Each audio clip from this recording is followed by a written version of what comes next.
பொதுக்காலம் 29ஆம் வாரம் வியாழக்கிழமை. முதல் வாசகம். திருத்தூதர் பவுல் எபேசியருக்கு எழுதிய திருமுகத்திலிருந்து வாசகம். அதிகாரம் 3, இறை வார்த்தைகள் 14 21 முடிய. சகோதரர் சகோதரிகளே, விண்ணுலகிலும் மண்ணுலகிலும் உள்ள ஒவ்வொரு குடும்பமும் உண்மையிலேயே குடும்பமாய் விளங்குவதற்கு காரணமாய் இருக்கிற தந்தையிடம் நான் மண்டியிட்டு வேண்டுகிறேன். அவருடைய அளவற்ற மாட்சிக்கேற்ப உங்கள் உள்ளத்திற்கு வல்லமையும் ஆற்றலும் தம் தூய ஆவி வழியாக தந்தருள்வாராக. நம்பிக்கையின் வழியாக கிறிஸ்து உங்கள் உள்ளங்களில் குடிக்கொள்வாராக. அன்பே உங்கள் வாழ்வுக்கு ஆணிவேரும் அடித்தளமுமாய் அமைவதாக.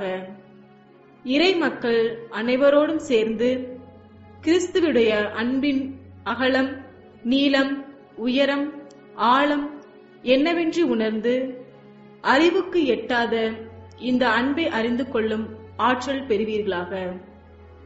அதன் மூலம் கடவுளின் முழு நிறைவையும் நீங்கள் பெற்றுக் கொள்வீர்களாக.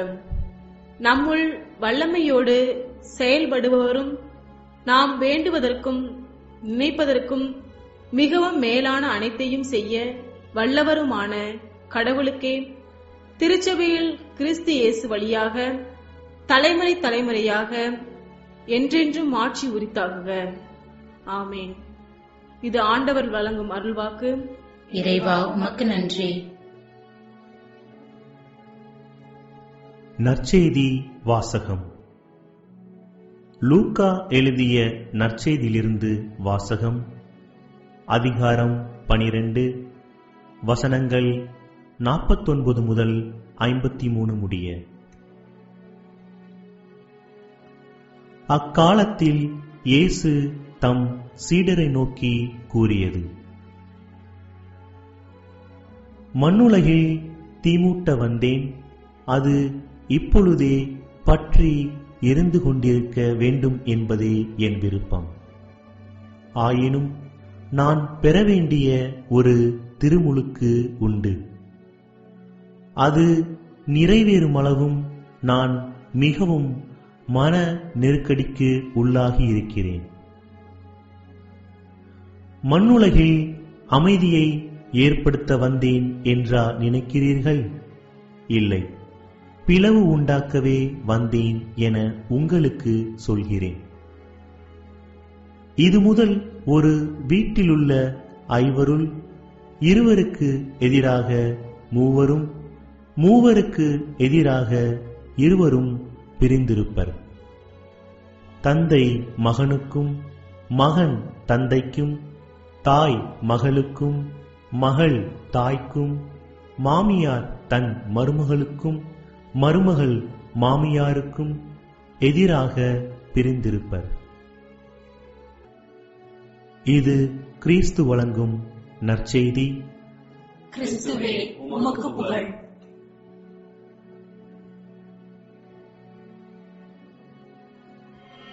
அன்புக்குரியவர்களே, அன்சாரி ஆஃப் ஹார்ட் என்பவர் ஒரு சூஃபி ஞானி. அவர் இவ்வாறு ஒரு முறை கூறினார்: உங்களால் தண்ணீரின் மேல் மிதக்க முடியுமா? ஆம் என்றால் நீங்கள் வைக்கோலை விட எந்த வகையிலும் மேலானவர் அல்ல. உங்களால் வானத்தில் பறக்க முடியுமா? ஆம் என்றால் நீங்கள் பறவையை விட எந்த வகையிலும் மேலானவர் அல்ல. உங்களால் பிறரை அன்பு செய்ய முடியுமா? ஆம் என்றால் நீங்கள் மனிதராயிருக்கிறீர்கள் என்று அர்த்தம். இவ்வாறு அவர் சொன்னார்.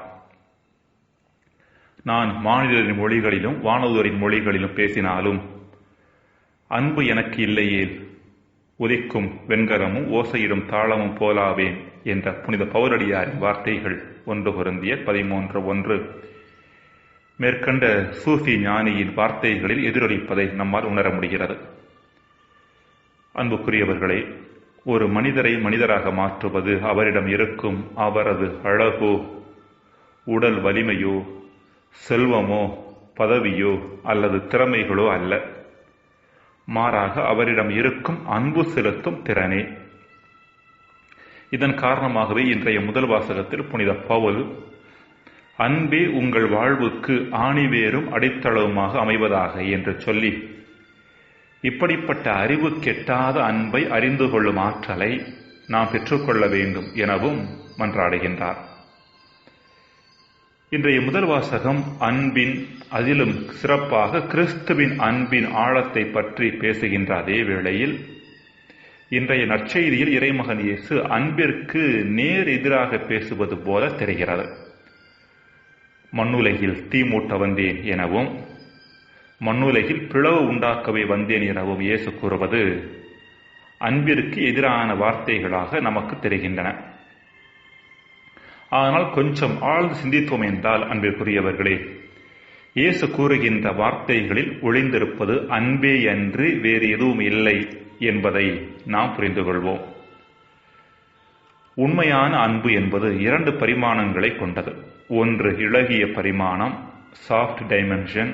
இன்னொன்று கடின பரிமாணம், ஹார்ட் டைமென்ஷன். நாம் அன்பு செய்யும் நபர்களிடம் இனிமையாக பேசி அவர்களது எதிர்பார்ப்புகளை பூர்த்தி செய்து அவர்கள் மனம் நோகாதவாறு நடந்து கொள்கின்றோம் அல்லவா? இதுவே அன்பின் இளகிய பரிமாணம் என்பது. அன்பின் கடினமான பரிமாணம் என்பது நாம் அன்பு செய்கிற நபர்கள் வளர்ச்சியடையும் பொருட்டு அவர்களை கண்டித்து திருத்தி பிறரை சார்ந்து இருக்கும் தன்மைகளை எல்லாம் தூக்கி எறிந்து அவர்கள் தங்களுடைய சொந்த காலில் நிற்க வேண்டும் என்று பல்வேறு முயற்சிகள் எடுப்பதாகும். நோதல் சில்லோ என்பவர் ஒரு தத்துவியலாளர். அவர் அன்பை பற்றி சொல்கிற பொழுது இவ்வாறு சொல்கிறார்: real love is to will the good of the other.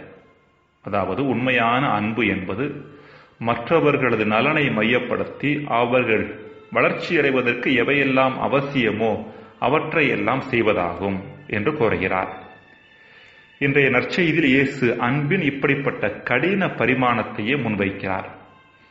தொடக்க கிறிஸ்தவர்கள் தங்கள் குடும்பத்தினருடனான உறவிற்கு அதீத முக்கியத்துவம் கொடுத்து கிறிஸ்துவின் மீதான நம்பிக்கையை மறந்து வாழ்ந்த சூழ்நிலையில் லூக்கா நற்செய்தியாளர் கிறிஸ்துவின் மீதான நம்பிக்கையின் வழியாக நாம் முழு மனிதர்களாக மாற வேண்டுமெனில் அவரது அன்பின் பொருட்டு அவர் சார்பாக நிலைப்பாடு எடுப்பது மிக அவசியமானது என்று இயேசு ஏற்கனவே எடுத்துரைத்ததை சுட்டிக்காட்டி தொடக்க கிறிஸ்தவர்களுக்கு எழுதுகின்றார். இங்கு கிறிஸ்துவில் நம்பிக்கை கொள்வதற்காக நாம் நம் குடும்பத்திற்கு எதிராக செல்ல வேண்டும் என்பது அல்ல கொடுக்கப்படுகிற செய்தி. மாறாக நம் முழு மனிதத்தன்மையை நோக்கி பயணிக்க முயற்சிக்கின்ற பொழுது குடும்பம் தடையாக வரும் பட்சத்தில் அதையும் தாண்டி செல்ல வேண்டும் என்பதே. அன்பிற்குரியவர்களே, இன்றைய சூழ்நிலையில் நமது குழந்தை வளர்ப்பிலும் சரி, நமது மனநிலைகளிலும் சரி, நாம் வளர்ச்சி காணாததற்கான அடிப்படை காரணம் நம் அன்பில் இளகிய பரிமாணம் மட்டுமே அதிகம் காணப்படுவதாகும்.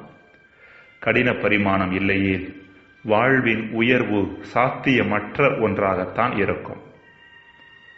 ஜெபம். இறைவா, எம்மை இடித்துரைக்கும் உம் வார்த்தைகள் உம் அன்பின் வெளிப்பாடு என்பதை உணர்ந்து எம்மை செம்மைப்படுத்திக் கொள்ள வரம் தாரும். ஆமென்.